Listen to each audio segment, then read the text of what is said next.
Hello বন্ধুরা, সকলকে স্বাগত জানাই আমাদের গল্পের চ্যানেলে। আজকে আমাদের গল্পের চ্যানেলের উপস্থাপনা হলো উটকো লোক নামক গল্পটি। চলো বন্ধুরা, দেরি না করে আজকের গল্পটি শুরু করা যাক।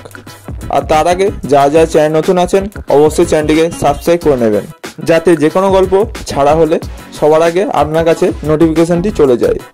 চলো বন্ধুরা, আজকের গল্পটি শুরু করা যাক। গোপাল ভাঁড় একবার এক বড় মেলায় বেড়াতে গিয়েছিল। মেলায় গোপাল মেজাজে ঘুরে বেড়াচ্ছিল। এমন সময় একটা উটকো লোক এসে গোপালকে জড়িয়ে ধরল।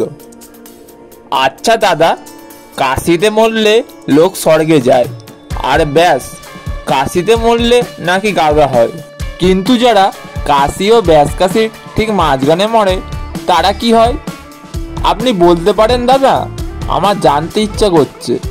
গোপাল বলল, তারা মশাই আপনার মতো উটকোছে, কথা নেই বার্তা নেই, চেয়ে নেই শোয়া নেই, ধুম করে জড়িত হয়ে প্রশ্ন। একে বলে উটকো লোক।